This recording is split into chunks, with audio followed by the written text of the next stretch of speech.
Takeover äpp on selline ülilihtne veebilahendus, mis võimaldab siis oma nutitelefonilt eemal olevas arvutis või telekaekraanil olevat pilti juhtida.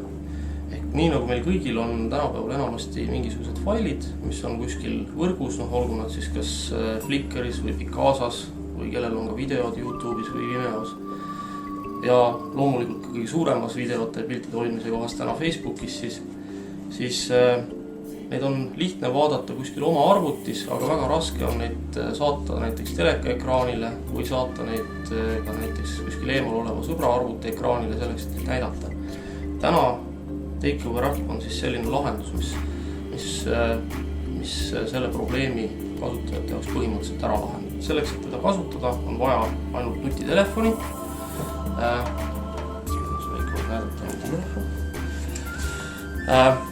Sellist nutitelefoni, kus siis töötab mõistlikult internetibrauser.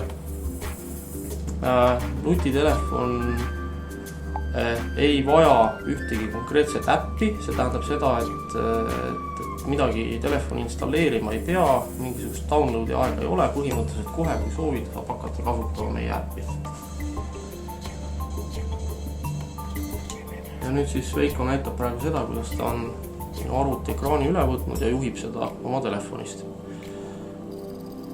Oluline on ka see, et siit küll ilmselt hästi ei paista välja, aga meie arvuti ja telefon on täna täiesti erinevates võrkudes, mis siis tähendab seda, et sisuliselt ei pea olema telefon samas Wi-Fi võrgus kus arvuti ja põhimõtteliselt võib siis oma pilte näidata ka täiesti eemal olevasse arvutisse, ehk siis soovides Ameerikast näidata oma toredaid reisipilte näiteks oma vanaemale, siis võib talle lihtsalt helistada, küsida vanaema käest arvuti ekraanil või telekaekraanil oleva ühenduskoodi ja sisuliselt on võimalik siis selle seadme juhtimine oma nutitelefoniga eemalt üle võtta.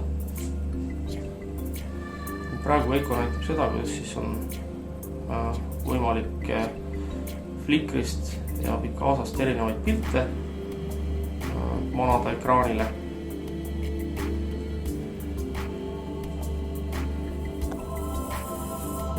Oluline on ka see, et meie äpp võimaldab siis ära siduda oma kontod ehk juhul, kui kasutajal on olemas siis kas YouTube'i, Vimeo, Flickri, Picasa konto, siis ükskord need meie äpi sees ära sidudes ei ole enam hiljem vaja teha mingisuguseid paroolide sisestamisi ja ka neid ka meeles pidada. Meie aplikatsioon peab need meeles. Ja samuti on oluline see, et kui nüüd niimoodi meie aplikatsiooni läbi ühenduda mõne televiisori või arvutiga, siis sellesse arvutisse või televiisorisse, millega ühendust on võetud, ei jää maha ühtegi parooli, see on väga turvaline.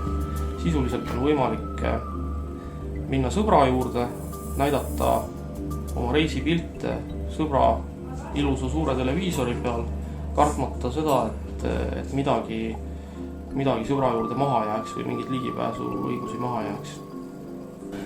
Liikumaks kodust maakoju ei pea võtma lepinguid tulevikus erinevate, või nagu täna, erinevate teleteenuse pakkujatega, et piisab sellest, et see on telefonis üks pakett olemas ja sa jalutad kodust maakoju, sõbra juurde, töö juurde ja kogu see sinu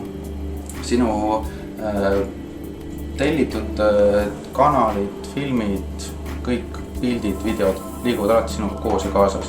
Ja piisab sellest ühekordsest connectist ekraaniga ja sa võid rahulikult hakata seda enda sisu mängima.